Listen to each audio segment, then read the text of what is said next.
ku bigo nderabuzima bitandukanye abaturage barakomeza gutanga mituweli de sante iz'umwaka wa 2016 zagombaga kurangirana n'ukwezi gushize kwa gatandatu ariko kongerwaho n'ukwa karindwi ngo babanze bakemuri ibibazo byagaragaye mu byiciro by'ubudehe kuri ubu biri gukoreshwa mu kwishyura ubu bwisungane mu kwivuza. Nyamara ku kwezi kwa karindwi kwiyongereho nako gushize benshi batarabasha kwishyura ubwisungane mu kwivuza ku mpamvu nyinshi bavuga ko zitabaturutseho kandi zikaba zibabangamiye, zose zishingiye ku byo bita ibidasobanutse mu gukoresha ibyiciro by'ubudehe.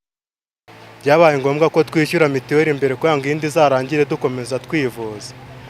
Ubwo ngubwo ibintu by'ubudehe byaraje biba ngombwa yuko bamwe batisanga mu byiciro abandi bakabyisangamo. Ubwo ngubwo ngabishyuye mbere bamwe amafaranga yapfuye ubusa. Naho nishyura mituweli ko ndacyashaka icyiciro ko bashize mu cyiciro cya 4 kandi urabona ko meze ntawo nava mu cyiciro cya 4 ndumva n'amakuza atari yajya mu cyiciro cya 4 mu cyiciro cya 3. Nari urugero nguhaye mbere uragenda ukishura ubwo warabyaye umwana uragorora kujya kumushirisha ubundi uragenda ukishura niba muri mu rugo muri 5 ufite umukozi wa 6 umukozi ashobora kugenda ariko ngo niba yaragiye nabwo urashaka gutanga amakuru ko yagiye ushaka icyango niba yarapfuye urashaka icyango umwana yapfuye. Aba baturage kandi bavuga ko kuba umwe mu bagize umuryango yarakubaruweho naho yaba ashoboye kwitangira ubwisungane ariko ngo ntabutange umuryango wose ngo buri mu kaga mu gihe hagira urwara bose batarishyura. Bavuga ko gukosoza amakosa yabaye muri ibi byiciro by'ubudehe bitari kwihuta nk'uko biteganyijwe, ndetse hari n'abafite impungenge z'abanyeshuri ngo bashobora kuzasubira ku mashuri badafite ubu bwisungane.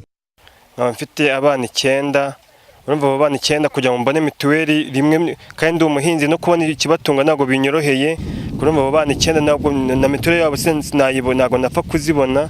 Kandi no harimo abakuru b'abasore ntago bashaka ko kuyitanga, none bakamwa ngo nimba natangira abo bana bose ntago n'abato bazaba mituweli zabo.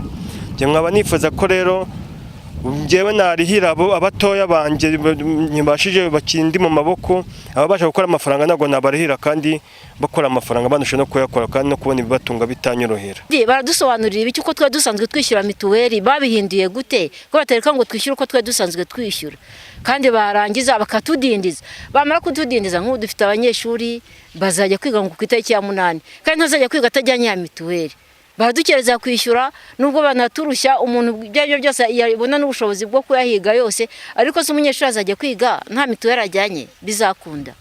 Aba baturage bifuza ko igihe cyakomeza kikungirwa bakaba bakomeza gukoresha amakarita y'umwaka ushize cyangwa bakoroherezwa bamwe mu bagize umuryango badafite ikibazo bakaba bishyuriwe kandi bakabona uburenganzira bwo kwivuza aho gutegereza abandi cyangwa ngo bibafate igihe cyo kuzategereza ukwezi kose ngo babone uko bivuza. Dore ko kuri ubu uzishyura nyuma y'itariki ya mbere y'ukwa 8 azatangira kwivuza kuva ku itariki ya mbere y'ukwa 9. Ntacyo Minisiteri y'Ubutegetsi bw'Igihugu ivuga ku birebana no kuba yakwigiza imbere ku nshuro ya 2 kudatakaza agaciro k'amakarita y'umwaka ushize, ariko ikisaba abayobozi ngo no gukemurira abaturage ibi bibazo byose birebana n'ubudehe mu gihe kitarenze iminsi 7 bagaragaje ibibazo.